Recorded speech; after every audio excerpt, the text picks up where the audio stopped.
Before we begin, tell us where you're watching from in the comments below, because what you're about to hear is a true story that left even experienced officers speechless. At a crowded airport terminal, a highly trained service dog suddenly barked loudly and without warning at a well-dressed woman carrying a sleeping baby. Passengers froze. Phones came up. The handler was mortified, but the dog wouldn't back down. And when authorities finally intervened and uncovered what the dog had sensed, the entire airport fell silent. This isn't just a story about a barking dog. It's about a terrifying deception, a missing child, and a 9 named Peter who saw what no one else could.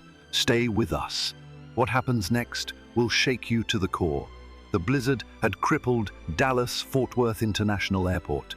A terminal known for its smooth operations was now a holding pen of stranded travelers, flickering screens filled with cancelled flights and the sharp sting of brewing frustration.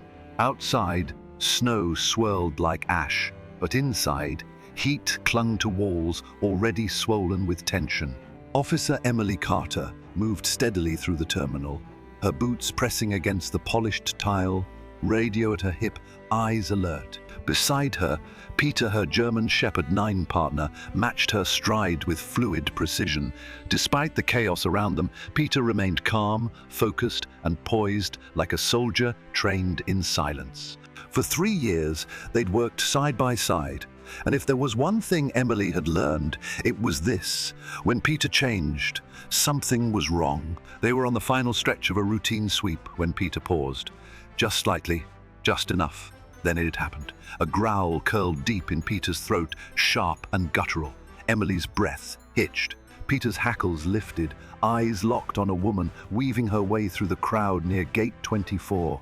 She was impeccably dressed, cream coat, leather boots, expensive scarf wrapped elegantly around her neck, and in her arms, a bundled infant, head resting against her shoulder, seemingly asleep. Peter moved forward a step and barked.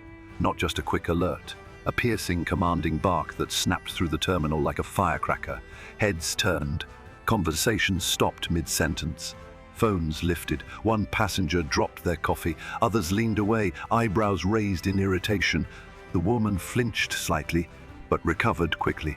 She smiled a practiced, pleasant curve of the lips and said something Emily couldn't hear, but it wasn't the smile that caught Emily's attention.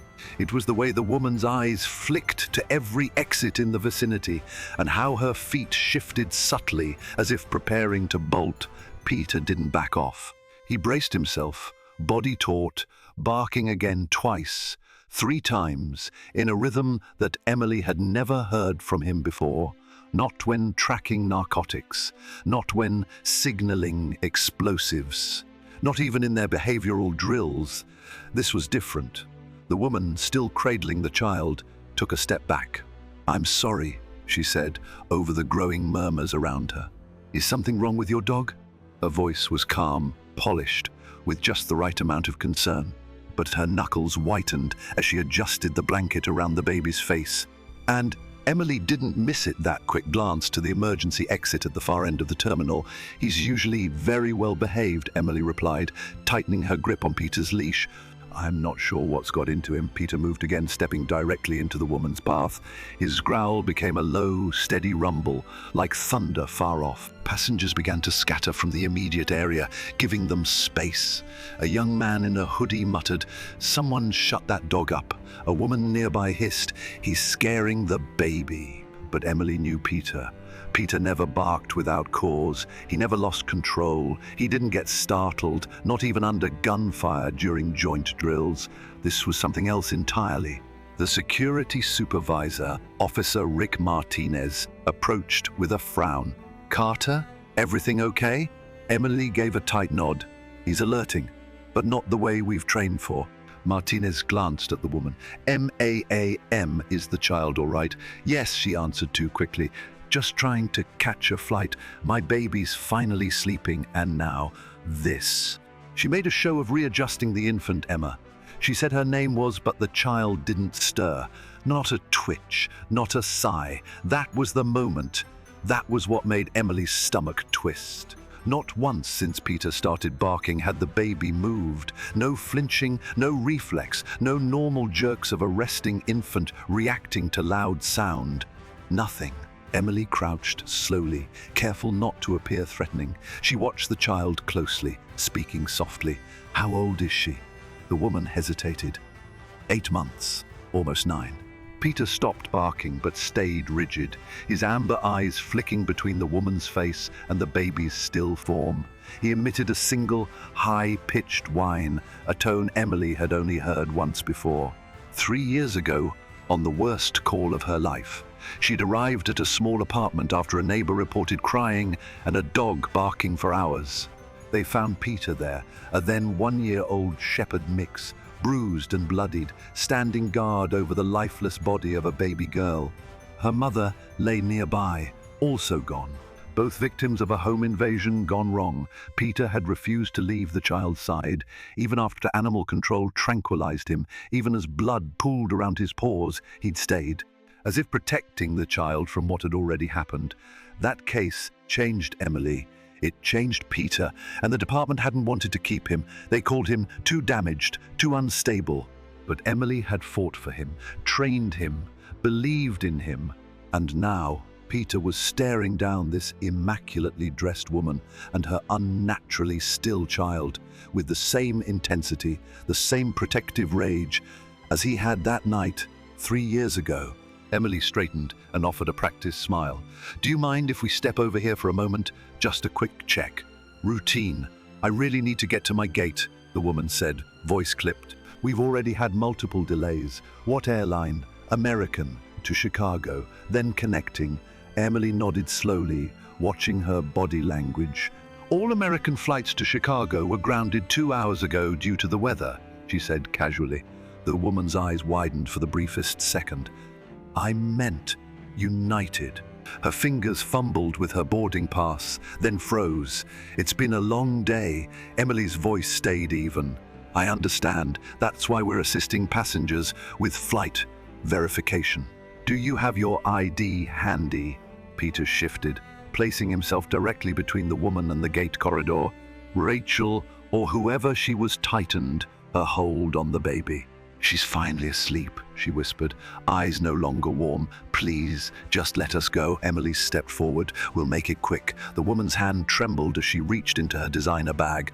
Peter didn't move. Emily's pulse pounded in her throat, and in that single breath, that tiny moment of suspended silence, she realized something terrifying. The baby hadn't moved. Not once. Not even during all the barking. Not even now. The tension hadn't broken. If anything, it was deepening, settling like a fog across Officer Emily Carter's instincts. She'd spent years working crowd control, security details, and special assignments alongside Peter, her 9 partner. She'd seen how nerves could mimic guilt, how fear could look like deceit. But nothing about this moment, about this woman, sat right. She needed to buy time, time to observe, time to listen. "Let's step aside for just a moment," Emily said gently, gesturing toward a service alcove a few paces away. "Peter's drawing too much attention.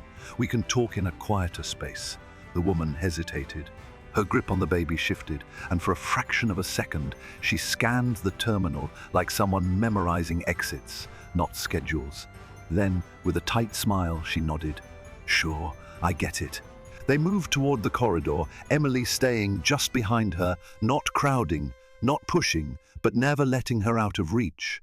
Peter, unusually tense, kept to the woman's right, head tilted slightly upward, gaze unwavering. Inside the quieter zone, Emily adopted a calm tone. "Could you tell me your name, please?" "Rachel Morgan," the woman replied, quick and practiced. "And your daughter's?" There was the briefest beat too long. "Emma," she said. But even as the name left her lips, her voice caught and her eyes flickered down. Peter moved again, just a slight nudge forward, close enough that his shoulder brushed Emily's knee. His body positioned itself between the woman and the baby she held. "Emma's beautiful," Emily said conversationally. "How old is she?" 8 months, another pause. Then almost 9, actually. Emily's expression didn't change, but she took note. When people corrected themselves, it was often innocent. But under stress, the truth tended to blur, especially when the story wasn't theirs to tell. "She must be tired with all this travel," Emily said, softening her voice further. The woman gave a small laugh. "She sleeps through anything. I'm lucky." Peter whined low, deliberate. Not a warning, not a fear response. Something more complex. Emily glanced down at him, and his gaze met hers for just a second. He was worried. Still, he didn't sit, didn't relax. His stance was blocking, not aggressive, but unmistakably defensive. And always, his eyes returned to the baby. Emily shifted slightly to the side, subtly blocking the woman's view of the main terminal. "Do you have her documentation, birth certificate or passport?" "She's an infant. I was told it wasn't needed for domestic." "Sure, but just in case you get rerouted. Lots of unexpected international stopovers today because of weather. We're just making sure families have what they need." The woman looked down, fumbling briefly in her designer tote bag. "It's in the checked luggage. I didn't think I'd need it." "No problem," Emily said. "Can I see your ID then?" "Of course," but her hands stalled, hovering over her bag's inner pocket. Peter took a step forward, his body low, ears up. The shift was so controlled it barely registered, except to Emily, who knew every nuance of his movement. The baby hadn't stirred. Emily cleared her throat, keeping her tone even. "Just so we're clear, there's no problem. But we do take safety seriously, especially when kids are involved." "I understand," Rachel said, but her voice had cooled. "It just feels a little excessive." Emily reached for her radio and pressed the side button discreetly. "Unit 2 requesting backup at Corridor B. Possible ID issue, minor present." Within moments, another officer approached, tall, calm, steady. Officer Tom Dawkins. He didn't need an explanation. He glanced once at Peter's body language and knew something wasn't routine. "Ma'am," he said kindly, "we're just going to ask a few more questions and confirm some travel details, all right?" Rachel nodded, lips pressed tight. Emily leaned slightly toward Dawkins. "She says her name's Rachel Morgan, traveling with an infant. No documents on hand." Dawkins gave a small nod, understanding the subtext. "Check for inconsistencies, gently but thoroughly." Rachel finally produced a driver's license. Ohio. Clean. Too clean. The edges looked untouched. The photo matched, but something in the lamination didn't catch the light right. Peter sat, but not in rest. He was poised, alert, still pressed close to the child. Emily glanced at the baby again, 8, almost 9 months old. Supposedly, still no movement, not a head tilt, not a clenched fist, not a twitch of the legs. Emily looked into the baby's face, what little was visible under the blanket. No drooping eyelids, no shifting cheeks, just a too perfect stillness. "Rachel," Emily said carefully, "has your daughter had any medical issues recently?" "No," the woman answered too fast. "She's just tired." "Did she cry when you went through security?" Rachel blinked. "No." "No fussing? Not even when you took her out of the stroller?" I carried her the whole time." Dawkins took a step closer. "We'd like to request a medical check, ma'am." "What?" Her tone spiked. "You can't just based on what?" "A dog." Peter let out a single sharp bark, startling even Emily. Then he lowered his head and placed himself fully in front of the gurney now approaching. Rachel stepped back. "You're harassing me." "You're not under arrest," Emily said calmly. "We're following protocol to ensure a child's safety. If there's nothing wrong, this will take just a moment." Rachel looked from Emily to Dawkins to the medics now beside her, their hands already reaching gently for the child. She hesitated just long enough for Peter to let out another whine, higher this time, almost a plea. And then she released the baby into the paramedic's arms. Erin, the medic, was already moving quickly. She pulled back the blanket and felt for the infant's pulse. Her hand moved to the neck, the wrist, the chest. Emily held her breath. "She's breathing," Erin said, brows furrowed, "but it's shallow. Pupils are sluggish. This baby's been sedated." The air turned to ice. No one spoke, no one moved. Rachel's mouth opened slightly, then closed again. Her hand twitched toward her bag. Dawkins moved fast, stepping between her and the exit. "You need to stay where you are," he said, voice firm. Emily's hand went to Peter's harness, keeping him steady. He didn't lunge, he didn't growl, but he didn't look away from Rachel either. Rachel's jaw clenched. "She's just tired," she whispered. "That's all." Erin was already preparing oxygen support. "She needs to be transported now." Peter took one step, as if to walk beside the stretcher. The medics nodded, letting him come close. The baby was so still, even in their arms. Emily turned back to Rachel. "You're being detained for questioning," she said quietly. "You're not under arrest yet, but that will change, depending on what we find." Rachel didn't respond. She just stared at the stretcher, watching the baby disappear down the hallway. And in that moment, Emily saw something fracture in her eyes. Not fear, not panic, but something stranger. Relief. And that terrified Emily more than anything else so far. Jessica Moore, that was the name the system finally confirmed.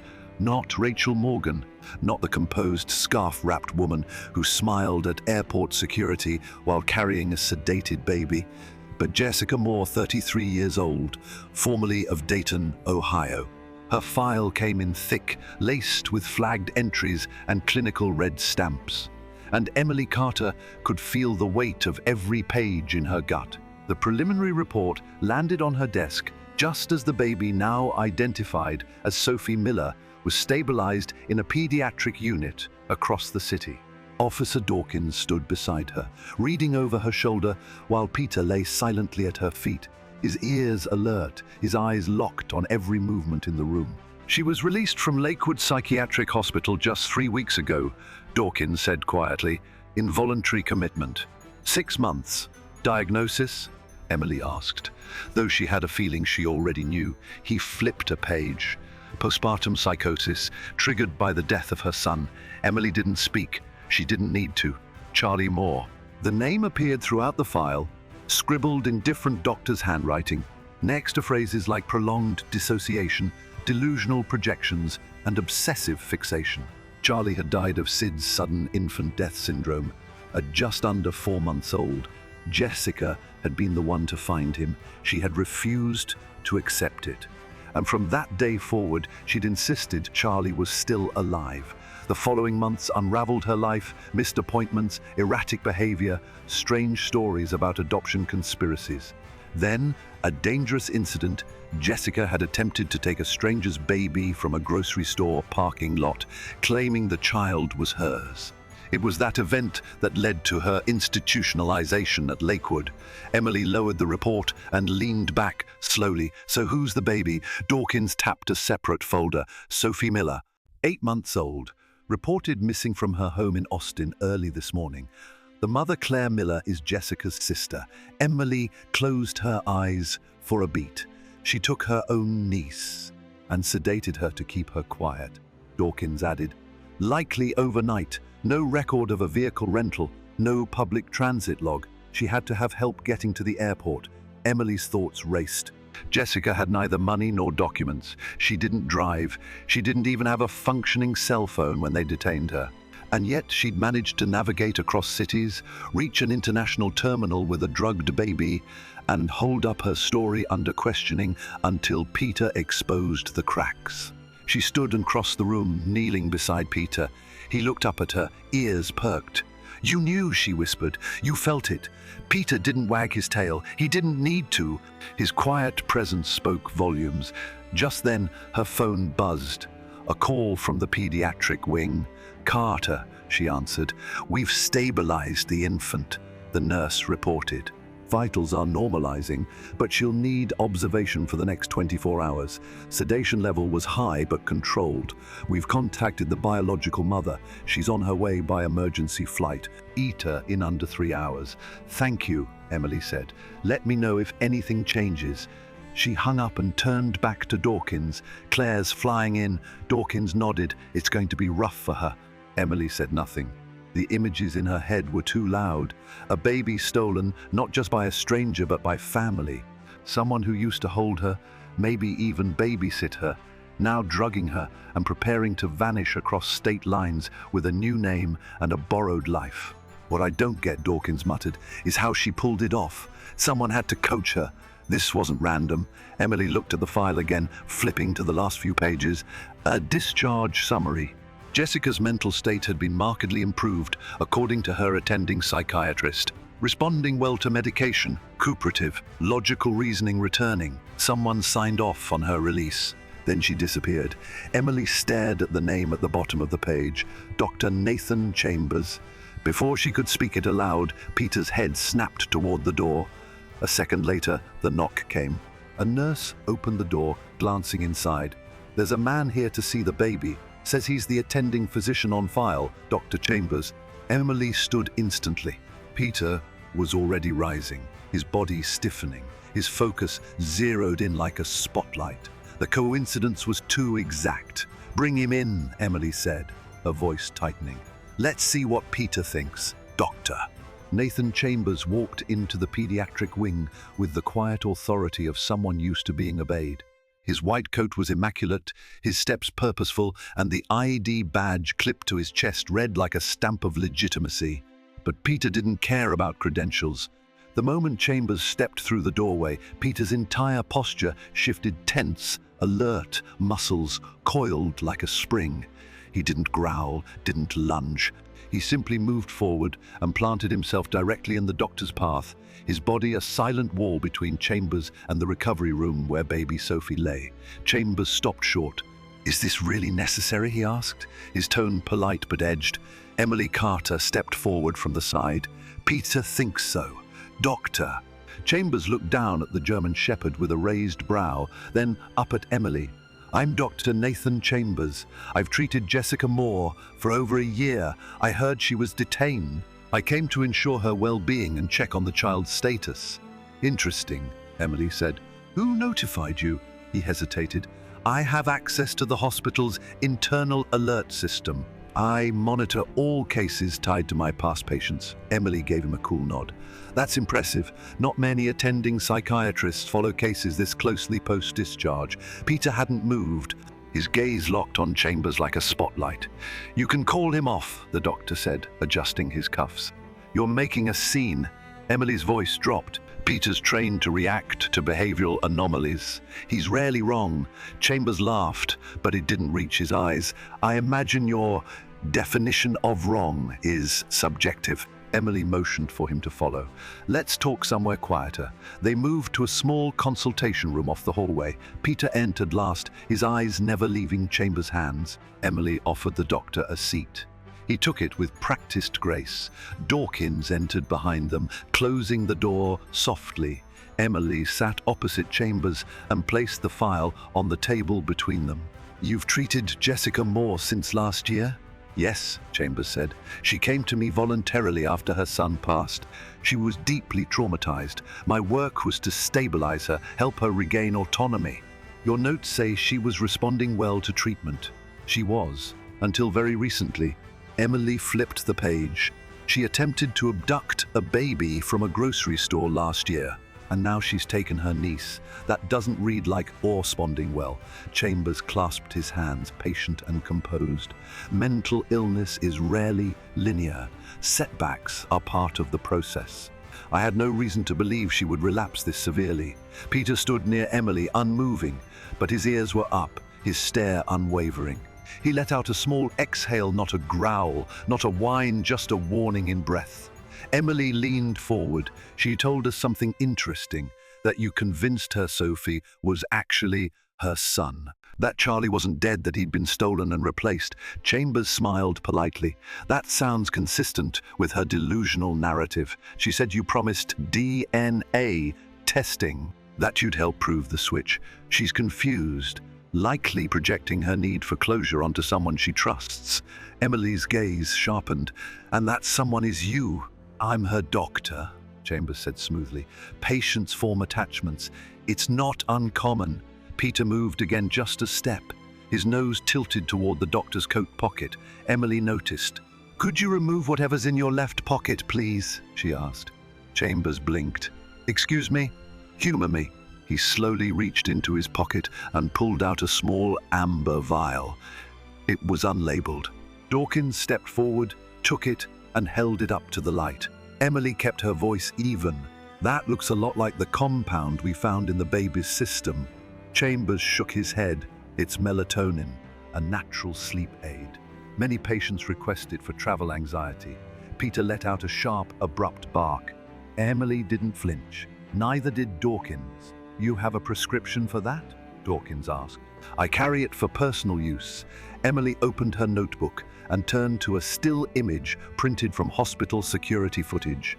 It showed a timestamp of 2:14 am 2 nights prior.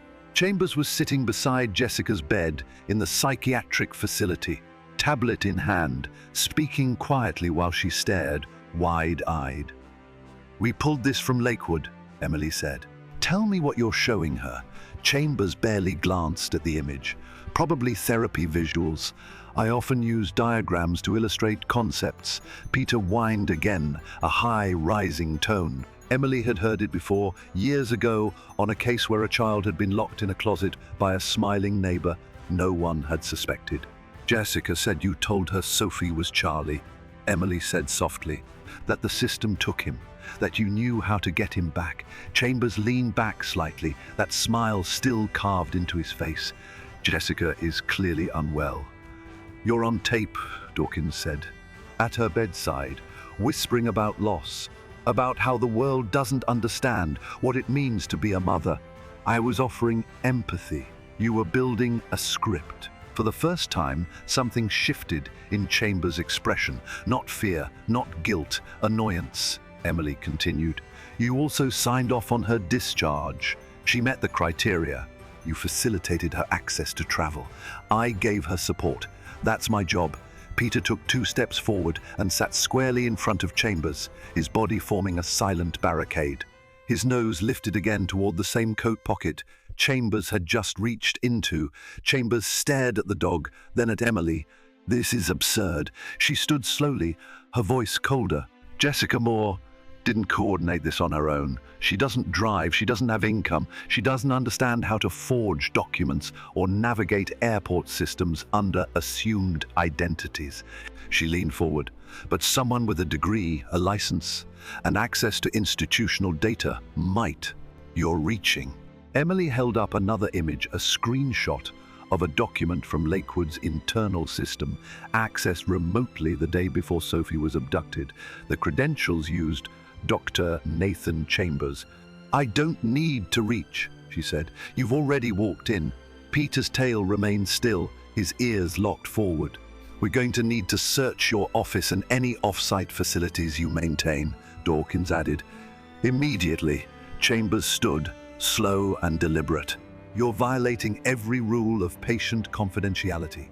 Emily didn't flinch. We're protecting a child. The silence that followed was thick, charged. And then Peter let out a single low growl. Not aggressive, not fearful. A signal. Let's go, Emily said. We're done here. As Dawkins led Chambers from the room, Emily knelt next to Peter, her hand resting lightly on his back. His body was tight, his focus locked on the door that had just closed behind the man in white. You were right, she whispered. Peter didn't respond, but he didn't need to. The steel roll-up door clanged as it unlocked, echoing across the otherwise silent corridor of a self-storage facility just outside Fort Worth. The warrant had come through in record time, expedited by the urgency of what they'd uncovered in the hospital. Still, Officer Emily Carter braced herself as she stepped forward. Peter padded silently at her side. He hadn't made a sound since they arrived, but his tension was palpable. His ears flicked once, then pinned forward. Whatever lay behind that door, he already knew it wasn't just storage. Detectives from the Special Victims Unit flanked them. Dawkins gave a quiet nod to the tech, who pulled the door up with a metallic screech. It wasn't what they expected, it was worse. The interior was immaculately clean, no dust, no clutter. It looked more like a room someone lived in than a storage unit.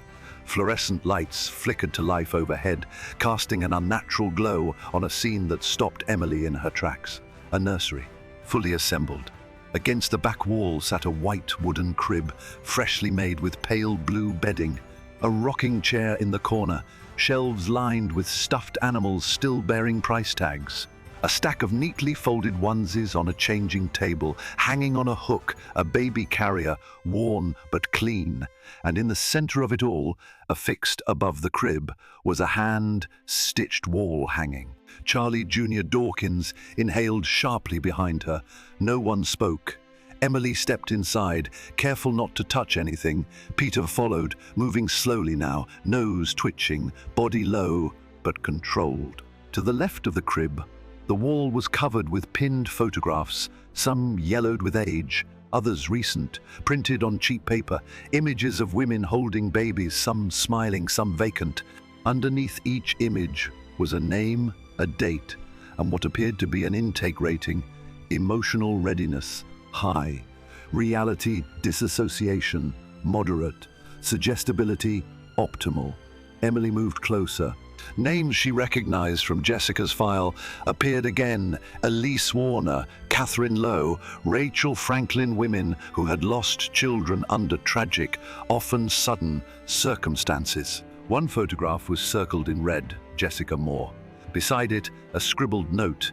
Subject exhibits high parental identity fixation. Candidate for maternal reclamation. What the hell is this? Dawkins whispered. Peter gave a low whine and moved toward a metal filing cabinet tucked beneath the photo wall. He nudged it gently. Here, Emily said. He's alerting. The tech moved in, gloved and ready, and opened the drawers one by one. Inside were neatly labeled folders, case notes, each with detailed psychological assessments, timelines, and therapy schedules. Each with Chambers' signature. They were plans, not for recovery, for reconstruction. In each file, the same disturbing phrase recurred: projected child replacement scenario. USB drives were stored in clear plastic sleeves behind each folder. A tech plugged one into a laptop on site. A grainy video began to play. Jessica sat in a dimly lit room. Chambers' voice guided her gently, rhythmically, telling her that loss was a false construct, that her baby was not gone, that her sister was lying, that the system had betrayed her. Your child is not dead, his voice cooed. He has been reassigned. We're going to bring him back to you. The video stopped. Peter's growl was barely audible, but the hairs along his back stood upright. He turned slowly, his attention now fixed on the far right wall. It was unremarkable at first glance, plain drywall painted in an off-white hue. But Peter advanced, nose to the floor, and let out a sharper whine. Emily stepped forward. He's found something. The forensic team tapped gently along the wall until a hollow tone answered. One section gave slightly under pressure. They worked carefully, cutting cleanly into the drywall, revealing a false compartment. Inside, more USBs, small bottles of sedatives, a baby monitor, several rolls of cash, and a folder, thicker than the rest. It was labeled simply Ethan. Emily reached for it, donning gloves. She opened it slowly. Photos, school records, a birth certificate, pages of court transcripts, therapist evaluations. The name on the documents was Ethan Chambers. Emily's breath caught. Is this? Dawkins murmured. She nodded. His son. One document stood out, a custody ruling from 5 years earlier. It cited emotional abuse, inappropriate behavior, and manipulative psychological tactics. The court had awarded full custody to the boy's mother, Christina Dawson, now remarried. Chambers had lost access entirely, but Ethan was never officially reported missing. There were no Amber Alerts, no open case, no record of abduction. Emily flipped through the final page's drawings in crayon, scanned and printed. Stick figures holding hands. A boy, a man, a dog. In the corner of one drawing was a name scrawled in shaky handwriting. Me and Dad, cabin. Peter moved again, his focus now laser sharp, his ears cocked. He circled back to the corner of the room, let out a sharp bark, and sat, staring at a small, worn backpack tucked beneath a shelf. Inside, the team found clothing, travel snacks, and a disposable phone with recent call logs. Emily turned to the others. This wasn't a fantasy, it was preparation. Dawkins nodded grimly. He's still trying to reassemble the family he lost, Emily added softly, but not the family that existed, one he could control. She looked back at the name above the crib, Charlie Jr., but the file said Ethan. He was real, and he was still out there. Pull every piece of data from that phone, Emily ordered. Track pings, call logs, anything. If he's moved Ethan recently, we need to know. Peter stood already by the door. He was ready, and so was she. The pine trees stood like sentinels along the narrow dirt road, their shadows long in the fading Texas sun. The convoy of unmarked vehicles moved carefully, headlights dimmed. Peter sat upright in the back seat of the lead car, eyes fixed forward, ears alert. He had not looked away from the windshield since they left Fort Worth. Emily Carter glanced at him once. He didn't move, didn't blink. He was leading them. The cabin came into view slowly, nestled at the edge of a clearing, roof sagging under years of pine needles. A thin curl of smoke rose from the chimney. Not abandoned, not empty. The tactical team moved with rehearsed silence, fanning out across the perimeter. No forced entry, no need for shouting. They wanted calm. Above all else, they wanted the boys safe. Inside, they found a woman in her early 20s. She identified herself as Andrea Wesley, a nursing student hired through a private referral agency. She was cooperative, confused, and frightened. "There's a child here," she admitted. "I was told he was staying with his father while the mother was unwell." Emily entered the room carefully, her vest unzipped, her weapon holstered. Peter followed, his steps feather light on the hardwood floor. The child's room was dimly lit, decorated in soft blues and whites. A mobile spun slowly over a neatly made bed. The walls were lined with books, hand-drawn pictures, and toys that had clearly been played with, and in the center of it all, curled under a pale fleece blanket, was a boy. He was asleep, his breathing shallow but steady. He looked small, too small for the bed, his hair tousled, cheeks flushed, arms folded tight against his chest. Emily's throat caught as she stepped closer. Peter moved ahead of her. He approached the bed slowly, then sat. The boy stirred, his eyelids fluttered, then opened heavy, sleepy. For a moment, he simply stared at the dog. Peter lowered his head. The boy reached out and touched him. No fear, no hesitation. He whispered, "She's pretty." Emily crouched beside them. "She's more than pretty. She's brave." The boy didn't answer right away. Then he said, barely above a breath, "Her name is Peter." Emily smiled softly. "That's right." The boy scratched Peter's ear with small fingers, then looked up. "Are you here to take me away?" "Not away," Emily said. "Home." He blinked. "Where's that?" Emily hesitated, then said, "With someone who's been waiting for you a very long time." He looked down again, voice small. "Dad said I can't tell anyone my real name. He says I'm Andrew now." Peter let out a quiet whine, a low, trembling sound, not pain, not warning, recognition. Emily placed a hand gently on the boy's shoulder. "Can you tell me what your name was before?" He looked at her. Then he whispered, "Ethan." Outside, a black SUV had just pulled up to the edge of the clearing. The passenger door opened before it had fully stopped, and Christina Dawson stepped out. She didn't run. She didn't call out. She walked, one step at a time, each step carrying 3 years of ache, of courtrooms, of psychologists telling her she was paranoid, of hearing that her ex-husband had moved on, that her child was safe, that she needed to accept it and let go. Each step defying the silence she'd been forced to live inside. Inside the cabin, Ethan sat on the floor beside Peter. Emily crouched beside him, whispering softly. Then the door opened, and Christina stood on the threshold. Ethan turned, drawn by something he didn't yet understand. He saw her, and she froze. Her knees gave out before her voice did. She collapsed onto the wooden floor, tears streaming down her face, arms outstretched. "My baby," she whispered. "My beautiful boy." Ethan stayed still, his brow furrowed, his body rigid. He didn't move toward her. Not yet. Christina didn't speak again. She just waited, her hands trembling, her eyes searching his face for something she recognized. And then Peter stood. He walked behind Ethan and nudged him gently with his nose, once, twice. Ethan looked at Peter, then at Christina, then back again. Peter nudged him one more time so softly it barely moved the boy's frame. Ethan rose to his feet. Step by step, he crossed the floor. He stopped just in front of her. She didn't reach. She didn't beg. She simply whispered, "I never stopped looking." Ethan looked at her for a long time. Then finally he whispered back, "I remember your voice," and he stepped into her arms. She held him as if the world could end, and she wouldn't let go, as if 3 years of loss could somehow fold themselves into this one fragile moment and be forgiven. Emily stood quietly at the edge of the room, her hand resting on Peter's shoulder. He sat beside her, watching them, not wagging, not moving, just watching, and finally relaxing. Hours later, after interviews, after medical evaluations, after Andrea had been cleared and Ethan reunited fully with his mother under official custody, Emily sat alone at her desk. Peter lay curled beneath her feet. Her final report had just been submitted. The department was silent.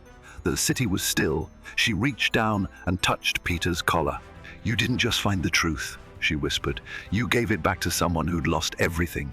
He looked up at her with those deep, steady eyes. She smiled. "You did good, partner." Outside, the wind had picked up, rustling the leaves along the sidewalk, but inside there was only warmth, only peace. Some stories end with justice, others with reunion. But sometimes the most powerful stories end in something quieter, understanding. Peter didn't bark orders, he didn't carry a badge, but somehow he saw what no scanner, no document, no courtroom ever could. He saw a fracture, a lie dressed as love, a system that let silence settle where truth should have spoken. He didn't judge. He didn't flinch. He just stood where he needed to be when no one else dared. So if you've ever wondered whether animals can feel what humans miss, or if trauma can birth intuition deeper than logic, remember Peter. Because some wounds don't make us weaker. They make us see more clearly. And sometimes the ones who've been hurt the most are the ones who heal the deepest. Have you ever witnessed an animal sensing something no one else could? We'd love to hear your story in the comments below, and if Peter's journey moved you, don't forget to like, share, and subscribe to stay with us for more true stories of Nine courage and compassion. Thank you for watching, and maybe that's what makes Peter different.